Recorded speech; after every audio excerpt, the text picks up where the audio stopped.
Hi, and welcome to another episode of Hot Takes with me, the Silver Fox. Coming only a few days after a Nobel Prize winner states there are but two sexes, and to think otherwise is delusional and stupid. A geneticist at the University of California in Berkeley also makes this claim, saying that women are women, and that trans women are men, and ne'er the twain should meet. We'll have a look at this article in which she expounds upon this and gives her reasoning why. And they're quite good. Here we go. So, female molecular geneticist at UC Berkeley debate nails the reason so many women are in fear of men in changing rooms and prisons.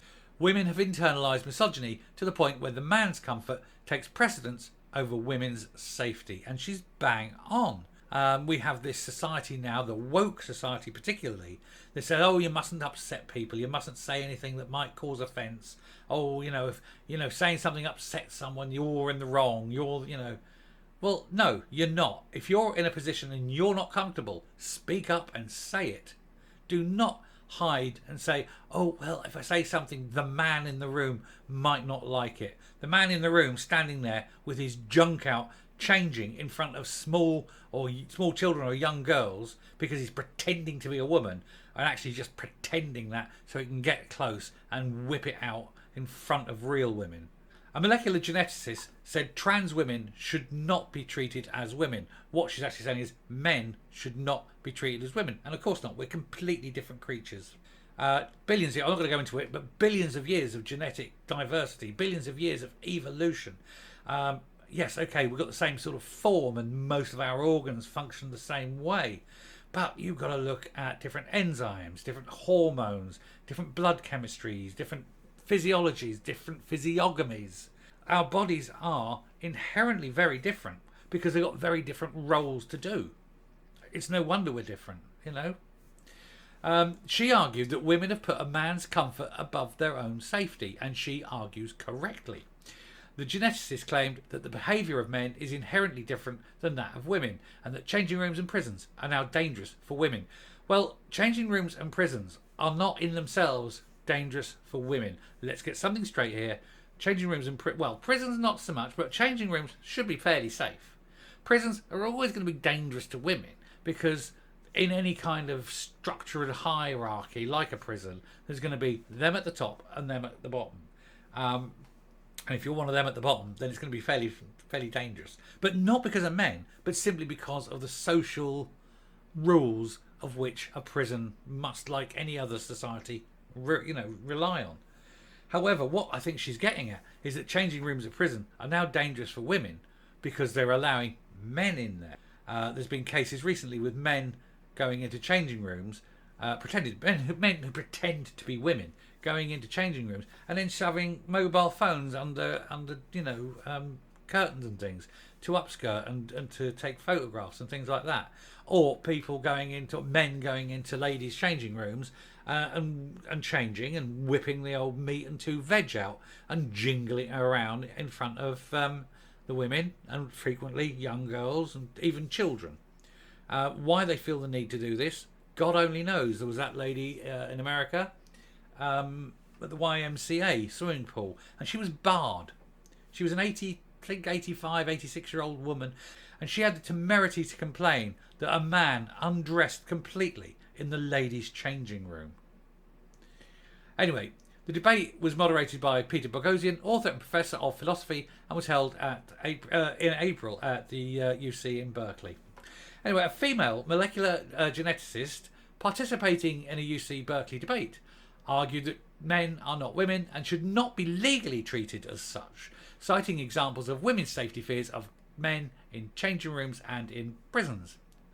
And again, with the prison, and again, it's an American prison, but I'm sure it goes on everywhere. An American prison where there was something like there are no men in that prison, and yet something like 14 women got pregnant. You better call the Pope because one of those kids is bound to be Jesus. Anyway, the geneticists argued that legally treating men as women and allowing them into changing rooms and prisons mean women have put a man's comfort ahead of their own safety, claiming that the behaviour of men is different than that of women. Women have internalised misogyny to the point where a man's comfort takes precedence over a woman's safety.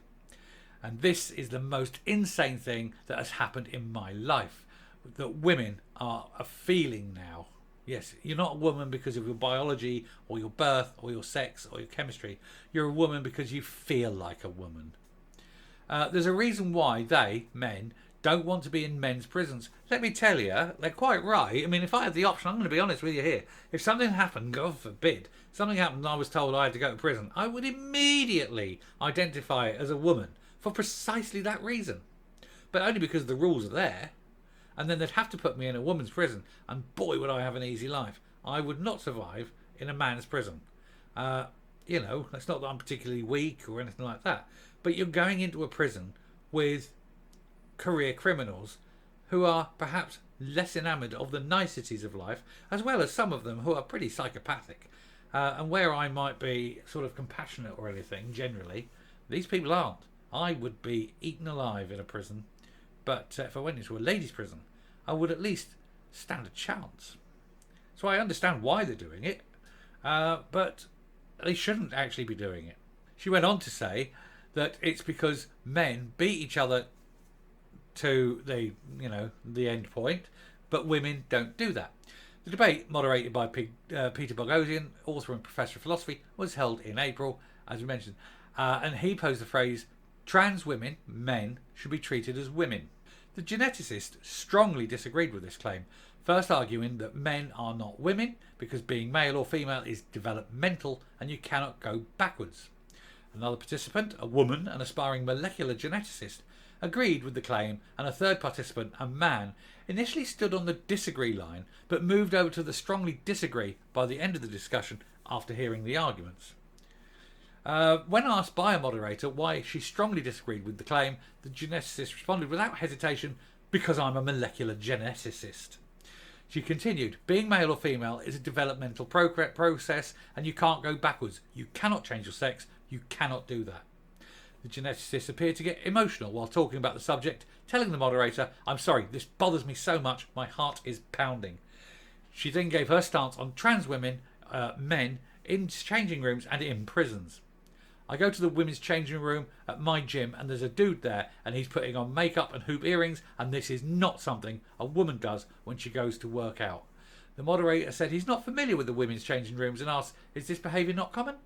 She responded, "No, nor do women beat each other, to the end point, but men do."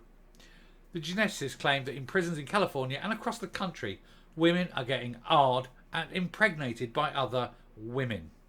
And there's a reason why they, men, don't want to be in men's prison, she said. Men beat each other to the end. Women don't do that, as we've mentioned. And yeah, and she's more or less right. I mean, it just goes on more examples and then people sort of agreeing with her. But she is absolutely spot on. Men and women are not the same. And asked, I love that one. And what makes you think that? Oh, well, I'm a molecular geneticist. I mean, if anyone is going to be able to answer that question, it would be someone with a PhD in that field. And like I said, the other video where we had someone there with a PhD in that field. And more than that, a Nobel Prize in that field. But you'll still get the morons who believe in a third sex, or that men and women can equally change their sex and all that. Because these people are morons and they're mentally ill. And you mustn't give credence to mentally ill people. They need help. They don't need to be pandered and encouraged in their mistaken belief. Anyway, I shall come up and round off. Well, it shouldn't take a couple of PhDs and a Nobel Prize to tell you that men and women are different. It should be something that is patently obvious, and it is to people who are morons. Anyway, best of luck, girls. Hope it all works out. If you like what you're seeing here on the channel, please hit the subscribe button if you haven't already. Ring the bell for notification of future output. Leave a like. Leave a comment, please share the video, and until next time, stay safe, stay well, men stay out of ladies' changing rooms, and goodbye.